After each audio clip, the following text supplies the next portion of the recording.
अगर आप वाक़ई में सिलेक्शन लेना चाहते हैं, टीजीटी, पीजीटी, यूजीसी नेट या कोई भी एग्ज़ाम हो, तो आपको हिंदी साहित्य की जो भी क्लासेस हम लेके आ रहे हैं, वो आपके लिए बहुत ही इम्पोर्टेंट हैं और आपको उन सबसे ज़रूर जुड़ना चाहिए। अगर आपको ये सारे क्वेश्चन नहीं बन रहे हैं, तो समझ लीजिए आप गलती कर रहे हो। इसमें से आप देखेंगे कि बहुत सारे क्वेश्चन हैं जो बार-बार पूछे जाते हैं, तो आगे पूरी वीडियो को देखने से ही पता चलेगा, तो ज़रूर देख लेना। आज की क्लास में इससे पहले हम नगेंद्र जी, रामस्वरूप चतुर्वेदी और बच्चन सिंह, रामचंद्र शुक्ल जी और रामचंद्र तिवारी जी, इन सबको पढ़ चुके हैं और आज हम देखेंगे यहाँ पर महावीर प्रसाद द्विवेदी और हजारी प्रसाद द्विवेदी, दोनों के कथनों को देखेंगे और मोस्ट इम्पोर्टेंट ये कथन आपके लिए रहने वाले हैं, ठीक है? तो चलते हैं अपनी क्लास की तरफ, पूरी क्लास ज़रूर देख लेना, आपको स्किप नहीं करना है। नहीं तो आप अपना ही नुकसान करेंगे। पहला कथन यहाँ पर महावीर प्रसाद द्विवेदी का हमें देखने को मिलता है कि कवि को ऐसी भाषा लिखनी चाहिए जिसे हर कोई सहजता से समझ ले और उसके अर्थ को हृदयंगम कर सके। हृदयंगम यानी कि उसके अर्थ को समझ सके, उसमें अभिधा शब्द शक्ति होनी चाहिए। ऐसी भाषा हो जो सरलता से सबके समझ में आ जाए, ठीक है? ये महावीर प्रसाद द्विवेदी, आप जानते हैं कि महावीर प्रसाद द्विवेदी ने भाषा को लेकर के, है ना? भाषा को लेकर के वो कितने सजग थे और उन्होंने भाषा को मानक बनाने के लिए कितना कुछ प्रयास उन्होंने किया था। ठीक है? तो सबसे पहला उनका कथन ये भाषा से संबंधित ही है। आगे कहते हैं कि कविता लिखने में व्याकरण के नियमों की अवहेलना नहीं करनी चाहिए। व्याकरण के नियमों पर बहुत ज़्यादा बल देते थे, बहुत ज़्यादा उनका ध्यान रखने के लिए प्रेरित करते थे कवियों को कि हमें व्याकरण के नियमों की अवहेलना नहीं करनी चाहिए, चाहे आप तुकबंदी करें, चाहे आप स्वर मिलाने के लिए या फिर कुछ भी करने के लिए आपको क्या करना है, व्याकरण के नियमों को नहीं तोड़ना है। ये महावीर जी का कहना था। गद्य और पद्य दोनों में ही कविता हो सकती है, ये भी महावीर जी कहते थे कि आप गद्य और पद्य दोनों में कविता कर सकते हो और इसके लिए वो भाषा भी खड़ी बोली का ही यहाँ पर खड़ी बोली के लिए ही उन्होंने सबसे ज़्यादा बल दिया है। आगे जहाँ तक संभव हो शब्दों का मूल रूप नहीं बिगड़ना चाहिए। महावीर जी कहते हैं कि जहाँ तक संभव हो शब्दों का मूल रूप नहीं बिगड़ना चाहिए। मुहावरे का भी विचार रखना चाहिए। बेमुहावरा जो भाषा होती है वो अच्छी नहीं लगती है। यानी कि मुहावरेदार भाषा पर क्या देते थे बल देते थे, यानी कि मुहावरेदार भाषा जो होती है ना वो ज़्यादातर हमारे जो लोक प्रचलित जो शब्द होते हैं वो उसमें प्रयोग किए जाते हैं और जो आम जनता होती है उस तक उसकी पहुँच बनती है। ये महावीर जी का मानना था। आगे कहते हैं कि जो कविता है वो एक अपूर्व रसायन है। क्या है? कविता को अपूर्व रसायन कहते हैं। आगे कहते हैं अनुप्रास और यमक आदि शब्दाडंबर कविता के आधार नहीं, जो उनके न होने से कविता निर्जीव हो जाए। है ना? अनुप्रास और यमक यानी कि जो अलंकार प्रयोग किए जाते हैं ये शब्दाडंबर है, कविता के आधार नहीं है।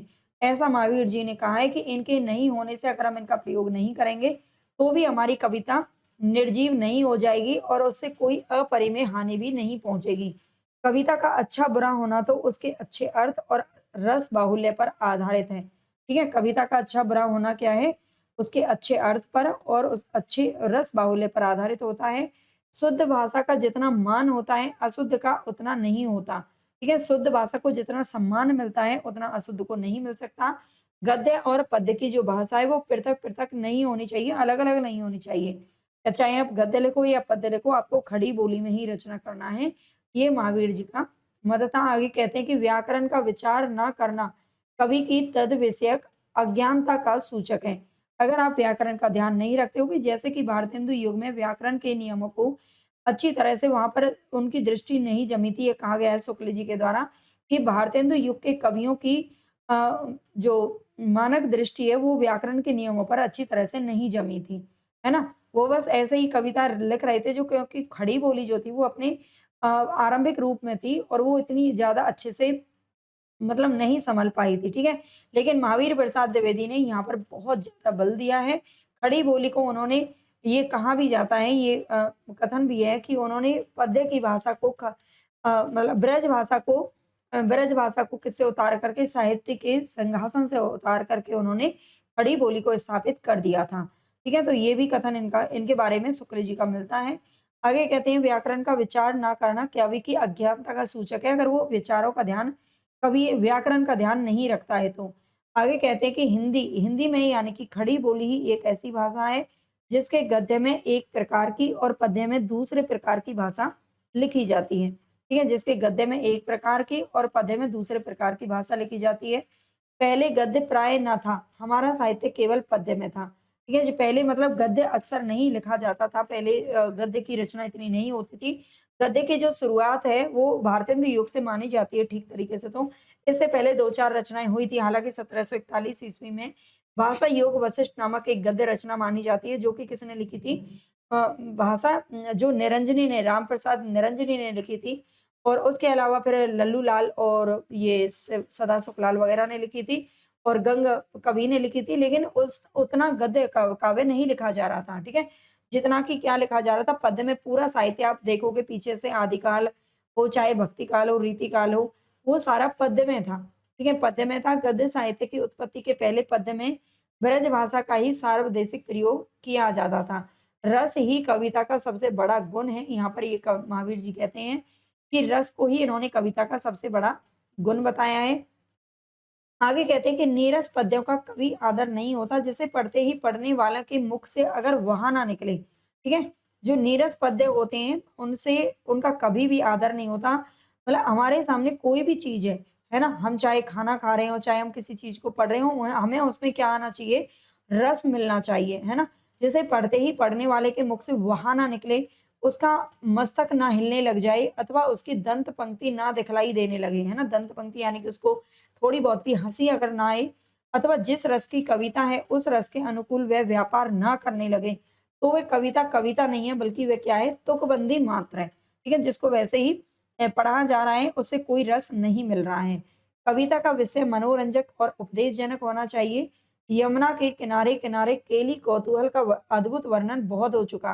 ठीक है? पहले आप जानते हैं भक्ति काल या फिर जो रीति काल है उसमें यमुना के किनारे-किनारे केली कौतूहल का मतलब यही है कि उसमें श्रृंगारिक रचनाएँ लिखी जा रही थी। वो अब बहुत हो चुकी, उन पर हमें ध्यान नहीं देना है, ये द्विवेदी जी का कहना था। चींटी से लेकर हाथी पर्यंत तक, भिक्षुक से लेकर राजा पर्यंत तक, बिंदु से समुद्र, अनंत आकाश, अनंत पृथ्वी और अनंत पर्वत सभी पर कविता हो सकती है अगर कोई करना चाहे तो। आगे कहते हैं कि हिंदी काव्य की हीन दशा को देखकर कवियों को ये चाहिए कि वे अपनी विद्या, अपनी बुद्धि और अपनी प्रतिभा का दुरुपयोग इस प्रकार के ग्रंथ लिखने में ना करें। ठीक है? ये आज की जो हमारी क्लास है ना, इस सीरीज में हमने कथन सबके कर लिए हैं। कल हम कथनों की एक क्लास डालेंगे, लेकिन वो क्लास आपकी एमसीक्यू बेस्ड होगी, ज़रूर देखना। अगर आप नए हो चैनल पर तो सब्सक्राइब कर लेना। अगर आप वाक़ई में टीजीटी में 15 दिन में सिलेक्शन लेना चाहते हैं, तो आप हमारा जो प्लेलिस्ट बनी हुई है उसका पूरे का रिवाइज़ कर डालिए, मॉडल पेपर हमने करवाए हैं, आगे चलते रहेंगे। और इसके अलावा हमने बहुत कुछ वन लाइनर में, एमसीक्यू में, पीवाईक्यू में और कंटेंट भी आपको बहुत अच्छे से करवाया। पीजीटी का पूरा पेपर यहीं से आया था 2-4 प्रश्नों को छोड़कर। तो आप चाहें तो जुड़िए और अपनी तैयारी को बहुत ही मजबूत कीजिए, ठीक है? चैनल को सब्सक्राइब कर लीजिए। आगे कहते हैं कि इस समय कवियों का एक दल कवि समाजों और कवि मंडलों में बद्ध होकर समस्या पूर्ति करने में व्यग्र हो रहा है। इन पूर्तिकारों में से कुछ को छोड़कर शेष शेष कविता के नाम की भी बड़ी ही अवहेलना कर रहे हैं। इनको चाहिए कि बिना योग्यता संपादन किए समस्या पूर्ति करने, यानी कि आप जानते हैं जो भारतेंदु युग है वहां से समस्या पूर्ति की शुरुआत होती है और ये जो समस्या पूर्ति का जो युग है ना, ये थोड़ा थोड़ा द्विवेदी युग में भी चल रहा है, ठीक है? उस पर भी उसका प्रभाव है, यहाँ पर भी लोग समस्या पूर्ति करते हैं। तो वो कहते हैं कि समस्या पूर्ति करने के झगड़े में ना पड़ें, अच्छी समस्या पूर्ति करना असाधारण प्रतिभावान का काम होता है। प्रतिभावान बोलते हैं बुद्धिमान को। आगे कहते हैं कि ये तो सच है कि जो अच्छा कवि है वही अच्छा अनुवाद करने में समर्थ हो सकता है, दूसरा नहीं, परंतु अच्छा कवि होना भी क्या है? दुर्लभ होता है। हिंदी के जितने कवि प्रसिद्ध हैं, उन्होंने देश, काल, अवस्था और पात्र के अनुसार ही क्या की है? कविता की है। आगे कहते हैं कविता लिखते समय जो-जो भाव कवि के हृदय में उचित होते हैं, वही भाव पढ़ने वाले के हृदय में भी उत्पन्न हो सकते हैं, है ना? लेकिन इसके लिए क्या होना चाहिए? इसके लिए कवि के अंदर सहृदयता होनी चाहिए, उसके अंदर वो गट्स होने चाहिए कि वो अ, पा भाव विभोर कर दे अपने पाठकों को। लेकिन इसके लिए यदि स्वतः ही कवि में ही सहृदयता ना हो तो फिर उसका जो श्रम है, वो कविता जो करने में जो श्रम लगा रहा है ना, वो बेकार है ना? आगे आजकल हिंदी संक्रांति की अवस्था में है। क्या कहते हैं द्विवेदी जी? आजकल हिंदी संक्रांति की अवस्था में हिंदी कवि का कर्तव्य ये है कि वे लोगों की रुचि का विचार रखकर अपनी कविता ऐसी सहज और मनोहर रचे कि साधारण पढ़े लिखे लोगों में भी पढ़ने की रुचि पैदा की जा सके। अब यहाँ पर हम देखेंगे आचार्य हजारी प्रसाद द्विवेदी के महत्वपूर्ण कथन। अगर अभी तक आपने वीडियो को लाइक नहीं किया है तो कर लीजिए, क्योंकि इतना अच्छा कंटेंट आपको दे रहे हैं यहाँ पर। ये सारी किताबें आपको खरीदने की जरूरत नहीं पड़ेगी, इतना सब कुछ आपको हम करवा रहे हैं, ठीक है। आप टेलीग्राम चैनल को भी ज्वाइन कर लेना, वहां पर आपको पीडीएफ मिल जाती है। हजारी प्रसाद द्विवेदी के महत्वपूर्ण कथनों की बात करें तो मैं साहित्य को मनुष्य की दृष्टि से देखने का पक्षपाती हूँ। ये हजारी प्रसाद द्विवेदी का सबसे पहला कथन हमें मिलता है। आगे कहते हैं हम्मीर, हम्मीर शब्द अमीर का विकृत रूप है, ठीक है। हम्मीर शब्द क्या है? अमीर का विकृत रूप है जो किसी पात्र का ना होकर के एक विशेषण के रूप में प्रयुक्त हुआ है, ये भी ध्यान रखिएगा। आगे कहते हैं दोहा या दुआ, आप जानते हैं जो हम एक रासो काव्य मिलता है हम्मीर, हम्मीर का नाम बताया जाता है, ठीक है। हम्मीर रासो जो है, तो हम्मीर को क्या कहते हैं? अमीर का विकृत रूप इन्होंने बताया है। दोहा या दुहा अपभ्रंश का अपना छंद है, उसी प्रकार जिस प्रकार गाथा प्राकृत का अपना छंद है, ठीक है। तो यहाँ पर भी ये भी याद रख लेना। इससे मिलता जुलता हमें शुक्ल जी का भी एक कथन मिलता है, दोहा या दुहा कहने से प्राकृत का बोध होता है जिस तरीके से, तो इस तरीके से एक कथन उनका भी मिलता है और यहाँ पर भी ये आपको याद रखना पड़ेगा, ठीक है। आदिकाल अत्यधिक विरोधी और व्याघातों का युग है। अगर आप पीछे की क्लासेस करना चाहते हैं और आपको कोई क्लासेस नहीं मिलती किसी भी टॉपिक पर, तो मुझे आप टेलीग्राम पर मैसेज कर सकते हैं, वहां पर हम आपको लिंक भेज देते हैं, ठीक है। वैसे तो सब पढ़ा हुआ है, फिर भी भेज देते हैं बाद में। आदिकाल अत्यधिक विरोधी और व्याघातों का युग है, ये भी आदिकाल के बारे में कहते हैं। आगे कहते हैं कि विद्यापति श्रृंगार रस के सिद्ध वाक कवि हैं, ठीक है। जो विद्यापति हैं उनको श्रृंगार रस का सिद्ध वाक कवि इन्होंने बताया है। आगे कहते हैं भक्ति आंदोलन के बारे में, भक्ति आंदोलन भारतीय चिंतन धारा का स्वाभाविक विकास है, लेकिन मैं ये जोर देकर कहना चाहता हूँ कि अगर इस्लाम नहीं आया होता। हजारी प्रसाद द्विवेदी के सभी कथनों को पढ़ने से यहाँ पर ये साफ साफ पता चलेगा कि इन्होंने कहीं ना कहीं शुक्ल जी का पूरी तरह से विरोध किया है। उन्होंने जो कुछ कहा था उसके विपरीत में ही इन्होंने अपने तर्क दिए हैं, है ना। जैसे कि शुक्ल जी ये कहते हैं कि भक्ति काल जो आंदोलन है वो इस्लाम के आक्रमण के बाद शुरू हुआ है, ठीक है। भक्ति काल का जो उदय है वो इस्लाम आने के कारण हुआ है। अगर इस्लाम नहीं आया होता तो भक्ति काल शुरू नहीं होता। लेकिन यहाँ पर हजारी जी कह रहे हैं कि भक्ति आंदोलन जो है ये भारतीय चिंतन धारा का स्वाभाविक विकास है, इसको होना ही था, क्योंकि समय समय समय पर लोगों का जो विचारधारा है वो बदलती रहती है। अगर इस्लाम यहाँ पर नहीं आता, अगर यहाँ पर मुगलों के आक्रमण नहीं होते, तो भी इस साहित्य यानी कि भक्ति काल का बारे आना वैसा ही होता जैसा कि आज है, ठीक है। आगे कहते हैं नाथ पंथ या नाथ संप्रदाय के सिद्ध मत, सिद्ध मार्ग योग संप्रदाय, अवधूत मत एवं अवधूत संप्रदाय नाम भी प्रसिद्ध है। नाथ पंथ के ये सारे नाम इन्होंने गिनवाए हैं, तो यहाँ पर आपको याद रखना है। आगे भक्ति आंदोलन के पूर्व सबसे शक्तिशाली धार्मिक आंदोलन कौन सा था? तो ये था गोरखनाथ का भक्ति मार्ग, ठीक है। गोरखनाथ का, नाथ संप्रदाय के प्रवर्तक है गोरखनाथ और इनका भक्ति मार्ग इन्होंने बताया है। गोरखनाथ के बारे में द्विवेदी जी कहते हैं कि गोरखनाथ अपने युग के सबसे बड़े नेता थे, ठीक है। गोरखनाथ अपने युग के सबसे बड़े नेता थे। शंकराचार्य के बाद इतना प्रभावशाली और इतना महिमास्वत भारतवर्ष में दूसरा नहीं हुआ है, ठीक है। शंकराचार्य के बाद में इतना प्रभावशाली भारतवर्ष में कोई दूसरा नहीं हुआ है। आगे कहते हैं लोकनायक वही हो सकता है जो समन्वय कर सके, क्योंकि भारतीय जनता में नाना प्रकार की परस्पर, नाना यानी कि विभिन्न प्रकार की परस्पर विरोधिनी संस्कृतियां, साधनाएं, जातियां, आचार निष्ठा और विचार पद्धतियां प्रचलित हैं। बुद्ध देव समन्वयकारी थे, गीता में समन्वय की चेष्टाएं, और तुलसीदास भी समन्वयकारी थे, ठीक है। यहाँ पर ये बुद्ध देव को और तुलसीदास को क्या बताते हैं? तुलसीदास को भी समन्वयकारी बताते हैं। आगे कहते हैं हिंदी साहित्य के हजारों वर्षों के इतिहास में कबीर जैसा व्यक्तित्व लेकर कोई उत्पन्न नहीं हुआ, ठीक है। हिंदी साहित्य के हजारों वर्षों में भी कबीर जैसा, देखो आप जानते हैं कि शुक्ल जी को अगर आपने पढ़ा होगा तो आप समझ सकते हैं कि कबीर का उन्होंने काफी विरोध किया है शुक्ल जी ने, ठीक है। शुक्ल जी की दृष्टि में कबीर को एक अच्छा कवि नहीं माना है उन्होंने, लेकिन कुछ चीजों में उन्होंने तारीफ भी की है, वो तो आप उनका पढ़ोगे तभी पता चलेगा, है ना। जो मैं कहना चाह रही हूँ सारा आप समझ रहे हो। लेकिन हजारी प्रसाद द्विवेदी ने कबीर की बढ़ चढ़ करके प्रशंसा की है और कबीर नामक इन्होंने एक पुस्तक भी लिखी थी जहां से ये पंक्तियां उठाई गई हैं, ठीक है। हिंदी साहित्य के हजारों वर्षों के इतिहास में कबीर जैसा व्यक्तित्व लेकर कोई उत्पन्न नहीं हुआ। महिमा में यह व्यक्तित्व केवल एक ही प्रतिद्वंदी जानता है और वो है तुलसीदास, ठीक है।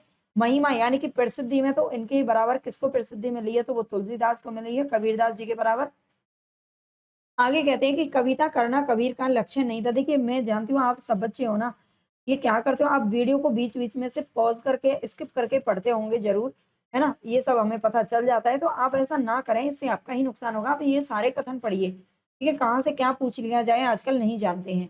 कविता करना कबीर का लक्ष्य नहीं था, फिर भी उनकी उक्तियों में कवित्व की ऊँची से ऊँची चीज़ है मिलती है। आगे कहते हैं कि वे साधना के क्षेत्र में युग गुरु थे। कबीर के बारे में कहते हैं कि साधना के क्षेत्र में युग गुरु थे और साहित्य के क्षेत्र में भविष्य सृष्टा थे। ठीक है, सृष्टा जहाँ से स्रोत की प्राप्ति हो। संस्कृत के कूप जल को छुड़ाकर उन्होंने भाषा के बहते नीर में सरस्वती को स्नान करवाया। ठीक है, सरस्वती यानी कि विद्या को स्नान करवाया। संस्कृत के कूप जल को छुड़ाकर यानी कि पहले संस्कृत में रचनाएं होती थी, है ना? उनको अब ये भाषा के बहते नीर में सरस्वती को स्नान कराएँ। उनकी भाषा में बहुत सी बोलियों का मिश्रण मिलता है, क्योंकि भाषा उनका लक्ष्य था ही नहीं और अनजाने में वे भाषा की सृष्टि भी कर रहे थे। आगे कहते हैं कि सच पूछा जाए तो आज तक हिंदी में ऐसा जबरदस्त व्यंग्य लेखक पैदा ही नहीं हुआ। उनकी साफ चोट करने वाली भाषा, बिना कहे भी सब कुछ कह देने वाली शैली और अत्यंत सादी किंतु अत्यंत तेज प्रकाशन भंगी अनन्य साधारण है। हमने देखा है कि बाह्य आचार पर आक्रमण करने वाले संतों और योगियों की कोई कमी नहीं है, पर इस कदर सहज और सरल ढंग से चकनाचूर कर देने वाली भाषा कबीर के पहले बहुत कम दिखाई पड़ती है। आगे कहते हैं भाषा पर कबीर का जबरदस्त अधिकार था, वे वाणी के डिक्टेटर थे। इन्होंने भाषा का देखो रामचंद्र शुक्ल ने कबीर की भाषा को सदुक्कड़ी भाषा का नाम दिया है, जबकि श्याम सुंदर दास ने कबीर की वाणी को पंचमेल खिचड़ी कहा है और हजारी प्रसाद द्विवेदी ने वाणी के डिक्टेटर इनको कहा है, ठीक है। जिस भाषा को इन्होंने जिस रूप में प्रकट करना चाहा, उसे उसी रूप में भाषा से कहलवा दिया। बन गया तो सीधे-सीधे, नहीं तो दरेरा देकर, ये सब पूछे जा चुके हैं ये वाक्य, ठीक है। भाषा कुछ कबीर के सामने लाचार सी नजर आती है, उसमें मानो ऐसी हिम्मत ही नहीं है कि इस लापरवाह फक्कड़ की किसी फरमाइश को नहीं कर सके, पूरा ना कर सके। जैसी ताकत कबीर की भाषा में है, वैसी बहुत कम लेखकों में पाई जाती है। इस प्रकार यद्यपि कबीर ने नहीं लिखने की प्रतिज्ञा नहीं की, कबीर ने कहीं लिखने की प्रतिज्ञा नहीं की है ना? मतलब कबीर ने तो ये कहा जाता है कि कबीर की केवल वाणियाँ हैं, उनकी वाणियों को बीजक नाम से ही मतलब प्रकाशित करवाया था किसने? उनके शिष्यों ने और उनके शिष्य में भी धर्मदास ने। लेकिन कबीर के बारे में तो यही उक्ति कही जाती है कि वो पूरी तरह से निरक्षर थे, केवल गाया-बजाया करते थे, मतलब बोलते थे, बस उनकी वाणी बोलते थे और उनकी वाणियों को संग्रह किया गया था। ठीक है? वो लिखते पढ़ते नहीं थे। आध्यात्मिक रस की गगरी से छलके हुए रस से काव्य की कटोरी में भी कम रस इकट्ठा नहीं हुआ है। आगे कहते हैं कबीर के पूर्ववर्ती सिद्ध और योगी लोगों की अ, आक्रमण आक्रमण आक्रामकता उक्तियों में आक्रामकता होगा यहाँ पे, उक्तियों में एक प्रकार की हीन भावना की ग्रंथि या इन्फीरियरिटी कॉम्प्लेक्स पाया जाता है। ठीक है? इन्फीरियरिटी कॉम्प्लेक्स पाया जाता है। वे मानो लोमड़ी के खट्टे अंगूरों की प्रतिध्वनि है, मानो चिलम ना पा सकने के आक्रोश हैं। उनमें तर्क है पर लापरवाही नहीं है, आक्रोश है पर मस्ती नहीं है, तीव्रता है पर मृदुता नहीं है। जबकि कबीर दास का सर्वप्रधान जो गुण है वो रस है, एक जीवन है। इसलिए अक्खड़ता कबीर दास का सर्वप्रधान गुण नहीं है, जो कि शुक्ल जी ने बताया था। ठीक है, अक्खड़ता को इनका सर्वप्रधान गुण बताया था, लेकिन यहाँ पर हजारी प्रसाद द्विवेदी इसका क्या करते हैं, विरोध करते हैं। वस्तुतः कबीर दास ने यह अक्खड़ता योगियों से विरासत में पाई थी, योगियों से यानी कि नाथ योगियों से, ठीक है। नाथ पंथ से उनको ये जो अक्खड़ता है वो विरासत में मिली थी, ये इनका कहना है। इस प्रकार वे अक्खड़ आदत से ही थे, स्वभाव से तो वे फक्कड़ थे, कारण वे मूलतः भक्त थे, योगी नहीं थे। भक्त के अतिरेक में उन्होंने कभी अपने को पतित नहीं समझा, क्योंकि उनके दैन्य में भी उनका आत्मविश्वास साथ नहीं छोड़ देता था। उनका मन जिस प्रेम रूपी मदिरा से मतवाला बना हुआ था, वह ज्ञान के गुण से तैयार की गई थी। इसलिए अंधश्रद्धा, भावुकता और हिस्टीरिक प्रेमोन्माद का उनमें एकांत अभाव था। आगे कहते हैं कि कबीर ज्ञान के हाथी पर चढ़े हुए थे। ठीक है, जो कबीर है वो ज्ञान के हाथी पर चढ़े हुए थे, पर सहज का दुलीचा डाले बिना नहीं भक्त के मंदिर में प्रविष्ट हुए थे। पर खाला का घर समझकर नहीं, बाह्य आचार का खंडन उन्होंने किया था, पर निरुद्देश्य से आक्रमण की मंशा से नहीं। भगवत विरह की आंच में तपे थे, पर आंखों में आंसू भरकर नहीं। राम को आग्रह पूर्वक पुकारा था, पर बाल को चित मचलन के साथ नहीं। सर्वत्र यानी कि सभी जगह उन्होंने एक समता यानी कि बैलेंस रखा हुआ था। केवल कुछ थोड़े से विषयों में वे समता खो गए थे, है ना? अकारण सामाजिक उच्च-नीच मर्यादा के थोड़े से विषयों में वे समता खो गए थे। अकारण सामाजिक उच्च-नीच मर्यादा के समर्थकों को वे कभी क्षमा नहीं कर सके। भगवान के नाम पर जो लोग पाखंड रचने वाले थे, उनको उन्होंने उचित नहीं समझा। ऐसे अवसरों पर वे उग्र थे, कठोर थे और आक्रामक थे। पर गुमराह लोगों की गलती दिखाने में उन्हें एक तरह का रस मिलता था। व्यंग्य करने में उन्हें जैसे कि तृप्ति प्रदान होती थी। आगे कहते हैं कि ऐसे थे कबीर, सिर से पैर तक मस्त मौला, स्वभाव में फक्कड़, आदत से अक्खड़, भक्त के सामने निरीह, वेशधारी के आगे प्रचंड, दिल के साफ, दिमाग के दुरुस्त, भीतर से कोमल, बाहर से कठोर, जन्म से अस्पृश्य अस्पृश्य और कर्म से वंदनीय थे। ठीक है। आगे कहते हैं सूरदास ही ब्रजभाषा के प्रथम कवि हैं और लीला गान का महान समुद्र सूर सागर ही उसका प्रथम काव्य है। ठीक है। सूरदास को हजारी जी ने क्या बताया है, ब्रजभाषा का प्रथम कवि कहा है और लीला गान का महान समुद्र सूर सागर ही उसका प्रथम काव्य बताया है। आगे सूरदास जब अपने विषय का वर्णन शुरू करते हैं तो मानो अलंकार शास्त्र हाथ जोड़कर उनके पीछे पीछे दौड़ा करते हैं। उपमाओं की बाढ़ आ जाती है, रूपकों की वर्षा होने लगती है, संगीत के प्रवाह में कवि स्वयं बह जाता है। तो ये सूरदास के बारे में कथन आपको याद रखना है, बहुत बार पूछा गया है। आगे कहते हैं निबंध के लिए निबंध व्यक्ति की स्वाधीन चिंता की उपज है। ठीक है। निबंध क्या है, व्यक्ति की स्वाधीन चिंता की उपज उन्होंने बताया है। आगे कहते हैं छायावादी मूल भावधारा से पृथक किंतु विश्वासों में संपूर्ण स्वच्छंदतावादी फक्कड़ कवि बालकृष्ण शर्मा नवीन की उद्दाम आवेगों वाली कविताएं इसी काल में लिखी गई हैं। ये छायावादी मूल भावधारा से ये पढ़ लेना। नवीन के बाद, नवीन यानी कि बालकृष्ण शर्मा नवीन के बाद भगवती चरण वर्मा आते हैं जिनमें मस्ती है, उल्लास है और अपने आप के प्रति दृढ़ विश्वास है। वे अनासक्त भोक्ता की भाषा में सुंदर और सौंदर्य की महिमा और अपनी मस्ती के गान गाते हैं। आगे कहते हैं प्रेमचंद के बारे में। प्रेमचंद अपने काल में समस्त उत्तरी भारत के सर्वश्रेष्ठ साहित्यकार थे। ठीक है। जो प्रेमचंद है वो क्या है, अपने काल में समस्त उत्तरी भारत के सर्वश्रेष्ठ साहित्यकार इन्होंने बताया है। आगे लिखते हैं कि वास्तव में तुलसीदास और भारतेंदु हरिश्चंद्र के बाद में प्रेमचंद के समान सरल और जोरदार हिंदी किसी ने नहीं लिखी। तुलसीदास और भारतेंदु हरिश्चंद्र ने जितनी अच्छी हिंदी लिखी थी, उसके बाद फिर प्रेमचंद ने लिखी है सरल और जोरदार। आगे कहते हैं दुनिया की सारी जटिलताओं को समझ सकने के कारण ही वे निरीह थे, सरल थे। धार्मिक ढकोसलों को वे ढोंग समझते थे, पर मनुष्य को वे सबसे बड़ी वस्तु समझते थे। उन्होंने ईश्वर पर कभी विश्वास नहीं किया, फिर भी इस युग के साहित्यकारों में मानव की सब वृत्तियों में जैसा अड़िग विश्वास प्रेमचंद का था, वैसा शायद ही किसी और का हो। असल में ये नास्तिकता भी उनके दृढ़ विश्वास का कवच थी। वे बुद्धिवादी थे और मनुष्य की आनंदनी वृत्ति पर पूरा विश्वास करते थे। उन्होंने कबीर नाम से तो पुस्तक लिखा था, नाथ परंपरा नाम से भी पुस्तक लिखी थी और प्रेमचंद और उनका युग नाम से भी उन्होंने पुस्तक लिखी है। ठीक है। ये सारी पुस्तकें अगर आपको डिटेल में सब कुछ पढ़ना है, पूरा कंटेंट पढ़ना है, तो हिंदी साहित्य फ्री कोर्स के नाम से आपको पूरा प्लेलिस्ट मिल जाएगा। उसमें लगभग 90-95 वीडियो हमने करवा दी हैं। उनमें से आप अगर आधी क्या आप सारी देख लीजिए, है ना। कुछ क्लासेस उनमें रिपीट भी हैं, लेकिन सब कुछ उसमें इतना फ्रेश कंटेंट आपको मिलेगा, इतना बढ़िया मिलेगा कि आपको कहीं और इधर-उधर भटकने की ज़रूरत नहीं पड़ेगी, है ना।